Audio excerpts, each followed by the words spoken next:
We're looking at the assault on elections based on this past week's events. And we want to turn to an election expert. He's actually the expert for CBS News, the head of the Center for Innovation and Research, David Becker. David, appreciate you joining us for this discussion. For this, I looked at the Constitution. You don't have to look anywhere else but the basic Constitution. And you look at Article 2, and it's very clear about elections and how they're orchestrated in this country. The framer is very clear in this. What did you see play out on Capitol Hill this week? Well, it was the culmination of months and even years of disinformation that's been being spread by the president and his allies, delegitimizing how elections are run in this country.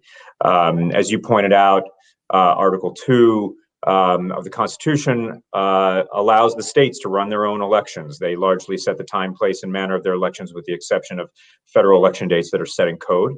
The 12th Amendment governs the counting of the electoral votes, how the Electoral College works and the counting of those votes. And then we have an Electoral Count Act of 1887 that goes into further detail. And what we've seen over the past several years, and particularly amplifying over the last few months, is that President Trump and his allies have been spreading lies and false information about how we cannot trust elections in this country. This is shameful in and of itself, because actually, if you look at this past election in November, it was actually the most secure election the United States has ever held. And this is objectively true. More paper ballots, more audits, more recounts, more scrutiny of the election, more transparency. There have been more post-election cases filed than ever before. And one thing has come through time and time again as the president has lost almost every single one of these cases, that the election was run very well and we're absolutely sure of the results. But nevertheless, after the president lost, he has been spreading misinformation about fraud that didn't exist. And as the states went through their processes, both Democrats and Republicans in the states, of certifying their elections as they've always had, I think all of us in the United States became more aware of a lot of things that we just took for granted before: the certification of official results, the casting of ballots by the Electoral College on December 14th. And then the final act is January 6th.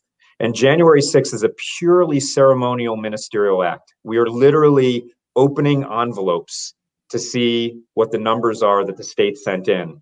And we already know what's in the envelopes. It's not even like the Oscars where we don't know who won the award. We know how many electoral votes each state has sent in and who won them. They're all posted on the National Archives. You can go look at them there. So it's a purely ministerial act. The vice president serves as president of the Senate, kind of as the master of ceremonies. And yet, as the president got more and more desperate, spreading more and more lies about this, he led his supporters to believe that there was some magic cheat code in the Constitution that would allow the vice president of the United States to ignore the clear will of the people in this election. And of course, there is no such magic cheat code. There have been vice presidents who have presided over this session in the past, including Vice President Gore in 2001 and Vice President Nixon in 1961, who had both lost the election for president in the previous year and presided over this as they counted the electoral votes and announced their opponent as the victor in the Electoral College and the next president. And of course, that's actually what ended up happening in the very early morning hours of Thursday morning after the riot. And Vice President Pence told the president that he didn't have the authority to do what he wanted. The Constitution also makes it clear about the separation of powers. Concentration of power on one individual is not what we stand for in this country. When you see those events play out, are you concerned about the future of free and fair elections and just the basic principles of democracy that we stand for? So I'm not concerned about the elections themselves. We are doing a very good job of that. Republican and Democratic election officials all around the country at the state and local level are doing an amazing job. Even during this pandemic, when they've had limited resources, even as there have been foreign adversaries who've been spreading disinformation, and even the White House itself, we had a really successful election. But I am very concerned about the lasting effect on voter confidence that supporters of the losing candidates appear to be unwilling to process the idea that in a closely divided country, their candidate might lose. That happens. We all have to get used to it. We are a very narrowly divided country. We have a lot of very close elections. We are very fortunate that they're as well run as they are. But we have a problem when we do not have a common reality that we can anchor ourselves to. And that's what we're seeing right now. We're seeing the president and his allies actively spreading crazy conspiracy theories that live in a very dark corner of the web, and spreading them to supporters who are ingesting this toxicity. And that's what eventually leads to the tragedy we saw, the attempted coup that we saw yesterday, Wednesday, at the Capitol building. We're going to need to address this over time. I'm very concerned about the lasting impacts over this, but we've never before seen the leader of the Article 2 branch of government attempt a coup, an attack on the Article 1 branch of government. And that's exactly what we saw on Wednesday. And so 74 million Americans voted for President Trump's reelection. How do you restore confidence? Are you able to restore confidence for the next election and convince those people that this election was safe and secure? This is not something that's going to be solved overnight. The damage that's been done to the long-term health of our democracy is severe. The president is directly responsible for this. And we will not be able to flip a switch and fix this overnight. There have been people who have been ingesting poisonous media, lies, conspiracy theories for years and years about how they cannot trust their fellow Americans, how if they disagree with them on policy, that they are their enemies, that that elections cannot be trusted if their candidate loses. And it is going to take years to deal with the long-term impact of this disinformation on a significant portion of the population. Now, I do not believe it is the entire 74 million that voted for him. I do not believe it is the entire Republican Party. But we also have to hold those accountable who have enabled this over time, who have tried to ride that wave of activism that gets fueled by these conspiracy theories for their personal ambition or political power. And there will be time for a reckoning on all of this, I think, and it's going to be important that we review this so we don't have this shameful episode again. I wonder, has this ever happened in history? Maybe not to this level, but has a candidate ever pushed these false claims about elections that has instilled such anxiety and lack of voter confidence? Not like this, not where we haven't had a real dispute over an election. We've had close elections before. In the early days of the Republic, there were times when we had multiple candidates. We didn't have majorities at times. There was the election of 1876, where there was a real dispute over the fact that several states had engaged in a massive voter suppression effort on former slaves and African Americans who had been enfranchised by the 15th Amendment. And those were legitimate concerns. But in modern history, we've never seen anything like this. And it's been fueled by a president who right now does not seem particularly anchored to reality. And of course, assisted by social media and others who've tried to leverage the fever dreams of the supporters of the president to gain advanced political power. We've never seen anything like this, and I hope for our sake we never see it again.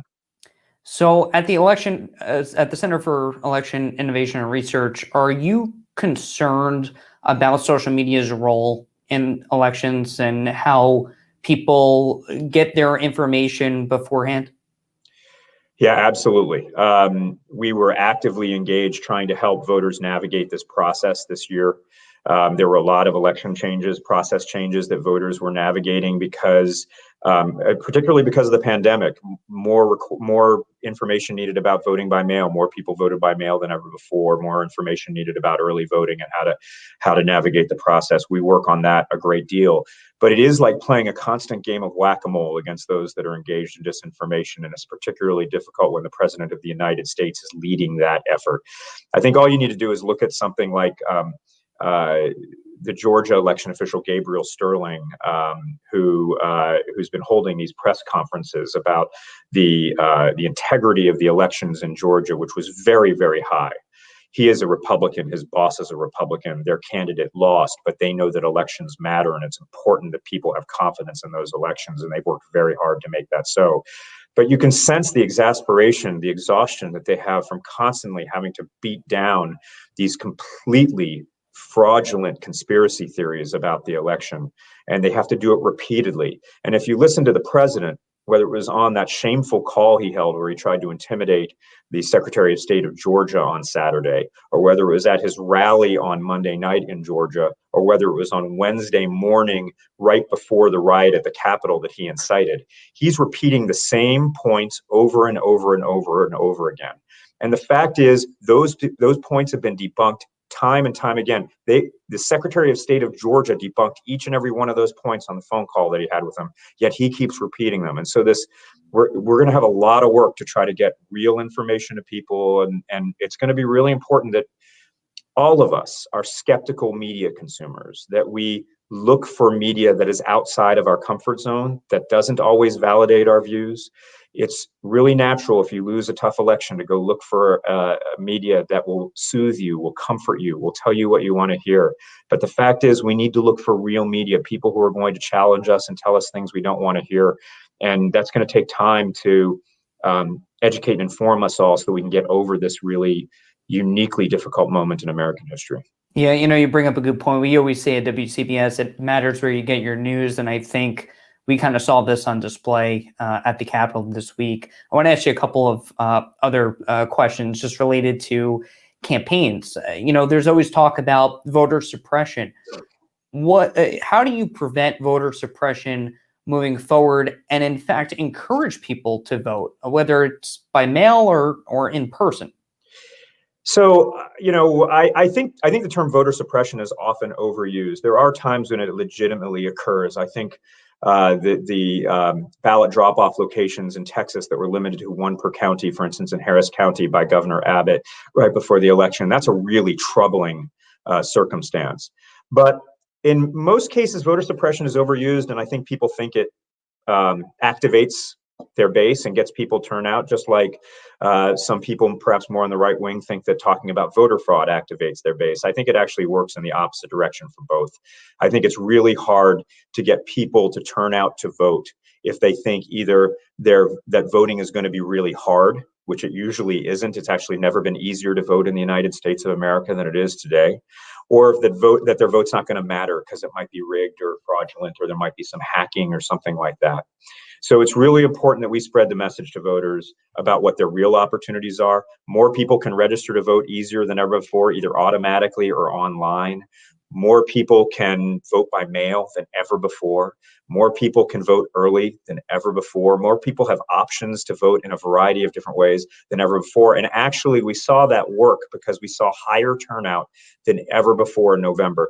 160 million people, 2/3 of all eligible voters voted in 2020. And to put that in historic perspective, we have never seen turnout that high as a rate, just as a percentage, since women were given the right to vote in 1919, since in the modern history of universal enfranchisement.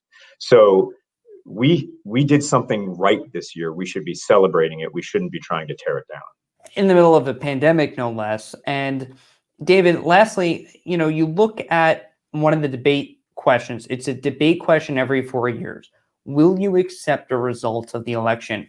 And it was something I was thinking about as this played out on Wednesday, that the president, both in his reelection and when he was elected in 2016, refused to say if he would accept the results of the election.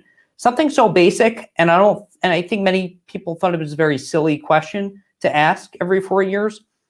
But is that question really vital, and are we seeing that play out right now? It's interesting. I'd actually suggest it hasn't been used every 4 years. It's only been used in the last 4+ years.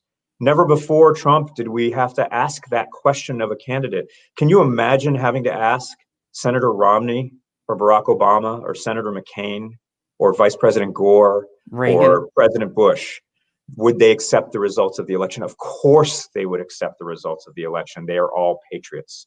They all respect our Constitution and our democracy. I hope we never have to ask that question again in a debate, because the question should be self-evident. We fight it out on the election battlefield.